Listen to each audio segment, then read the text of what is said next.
madep ora? Becak listrik. Madep ora? Boleh backgroundnya itu. Sana Mas. Becak listrik di tanah Jawa. Ya, ini buku hasil penelitian saya yang mengungkap bagaimana sebenarnya peran dari kelistrikan dan kemudian sejarah kelistrikan itu sendiri, terutama di Tanah Raja. Apa yang saya masukkan dengan Tanah Raja ini adalah wilayah kekuasaan raja atau yang dulu disebut dengan Postan London. Nah, Postan London ini memiliki 4 wilayah kekuasaan sebetulnya. Ada di Jogja itu ada Kasultanan sama Pakualaman, dan kemudian di Solo ada Kasunanan dan Mangkunegaran. Nah, saya fokuskan di wilayah Surakarta. Artinya 2 wilayah kerajaan, Kasunanan dan Mangkunegaran. Nah, kenapa ini penting saya lakukan? Karena pertama, bahwa Solo ini adalah kota pertama setelah Batavia atau Jakarta yang dialiri oleh listrik. Memang sumber-sumber kayak Babat, Kuto Surakarta dan sebagainya itu menyebutnya 1902 listrik masuk di Surakarta. Tapi secara formal dan secara resmi saya menemukan data bahwa penandatanganan akte notaris tentunya dari perusahaan Solo Electrified Maskapai ini dilakukan pada 12 Maret 1901. Jadi maka buku itu saya mulai dari tahun 1901 sebagai awal formal berdirinya pabrik listrik ya. Orang menyebutnya mudahnya pabrik listrik. Itu sebenarnya perusahaan listrik swasta yang bernama Solo Electrified Maskapai. Nah, itu 1901. Nah, ternyata kemudian bahwa listrik ini menjadi penting karena dia juga menjadi bagian dari penanda zaman. Dia menjadi juga bagian dari modernitas, ya. Artinya tidak sebatas sebagai penerangan dan kemudian untuk menjalankan industri, tapi listrik ternyata yang saya teliti mereka mampu diterima secara kultural oleh masyarakat kota Surakarta, dan itu saya buktikan dengan data-data penelitian saya ya, baik secara kultural maupun sebenarnya secara keagamaan. Nah, karena saya ungkap juga bahwa ada seorang tasawuf, seorang kiai yang istilahnya dalam kitabnya itu dia memperkenalkan listrik. Nah, artinya apa? Bahwa konteks listrik pada saat itu tidak dianggap sebagai teknologi yang kemudian bertentangan dengan agama. Bahkan dia menjadi satu pelengkap dari kehidupan bermasyarakat, termasuk beragama sebetulnya. Karena pada tahun 28 misalnya itu masjid besar ya di keraton itu kemudian sudah dipasangi oleh listrik, dan suara azan itu juga menggema, sehingga kemudian ini bisa memperluas ya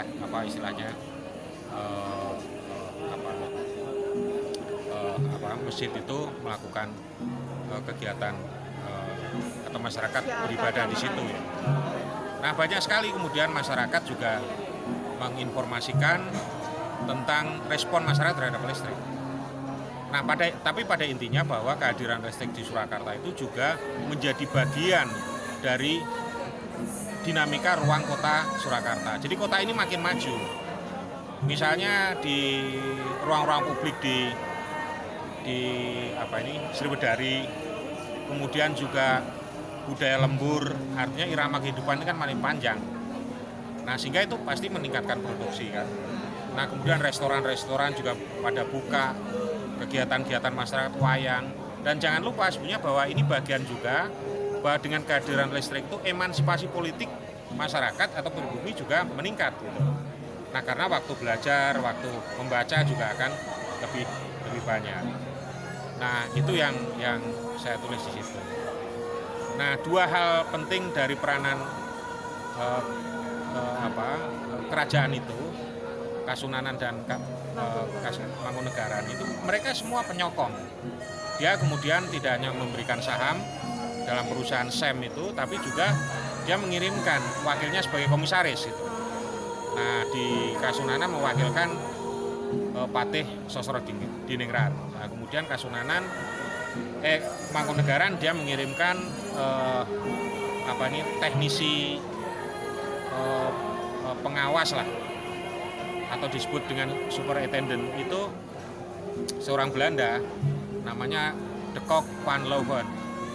Nah kemudian juga ada komisaris dan penanam saham juga dari kalangan Tionghoa, itu diwakili oleh Kapten mungkin tadi bisa dibaca saya takut salah itu Kwat Bin Kun. Ini tok. Nah kemudian ada pengusaha lokal lainnya. Nah dari susunan komposisi ini mencerminkan sebetulnya selama ini bahwa historiografi kolonial yang sifatnya konfliktual itu nggak terbukti itu.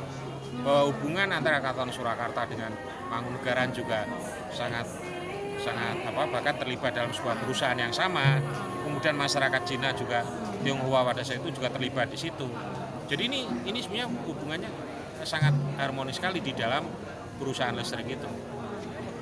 Nah, ini yang saya kira penting untuk hari ini, bahwa masyarakat Surakarta ya khususnya mereka sangat bisa adaptif terhadap teknologi modern. Nah itu terbukti bahwa pada awal abad ke-20 mereka sudah bisa menerima teknologi listrik itu sebagai bagian dari kehidupan masyarakat. Meskipun misalnya dalam data-data saya temukan bahwa daerah-daerah yang pinggiran masih menyebut listrik itu sebagai misalnya lampu setan, karena kemudian bisa menyala sendiri tanpa harus diberi minyak maupun dihidupkan dengan api. Tapi itu wajar aja masyarakat. Nah dalam buku-buku yang ada di saya itu memperlihatkan sebetulnya di foto-foto itu bahwa kota Surakarta pada tahun 20-an, tahun 30-an tidak beda dengan hari ini. Anda lihat foto-fotonya Bank Indonesia itu. Anda lihat misalnya situasi daerah Mangkunegaran, atau kemudian bahkan Gapura Kasunanan, Gapura Mangkunegaran itu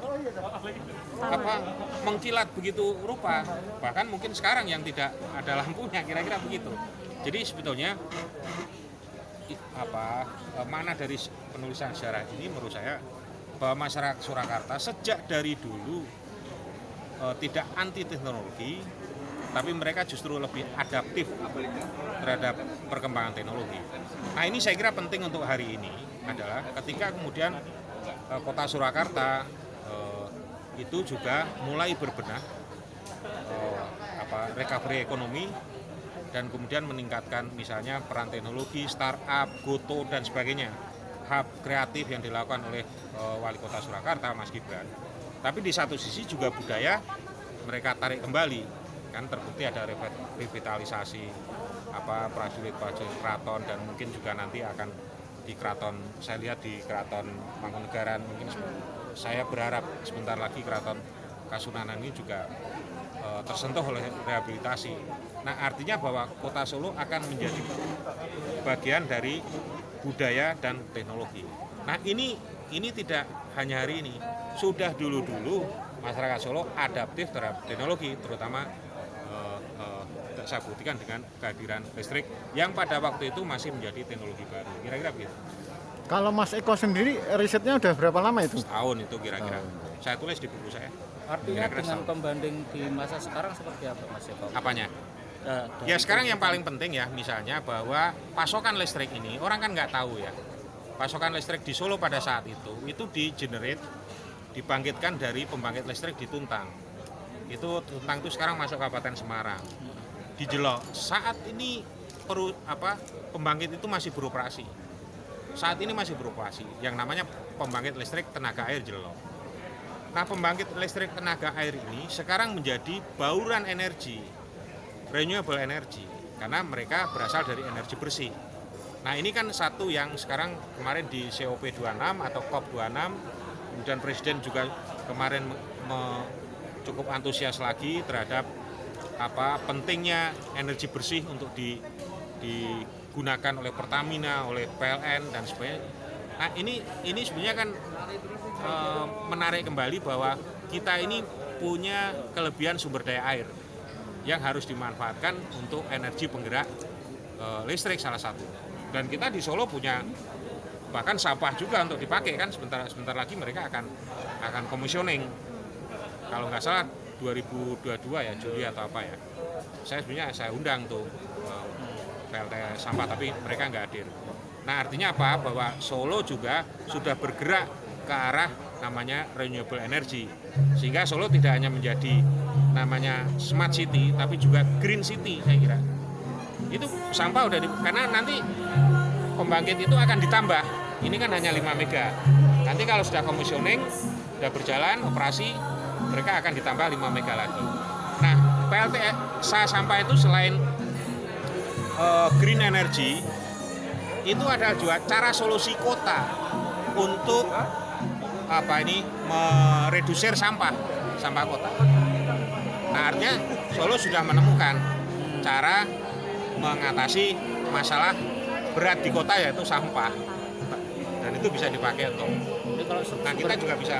Kalau sumber daya listrik itu sekarang kan berbagai variasi. Apakah itu juga mengantisipasi kelangkaan tentang sumber daya listrik dari bahan bakunya, Pak? Misalnya batu bara gitu itu kan? Ya salah satunya. Saya kira sampah menjadi alternatif. Ya. Tapi sampah ini kan masih belum seperti kayak air, ya. Misalnya belum kayak seperti panel surya.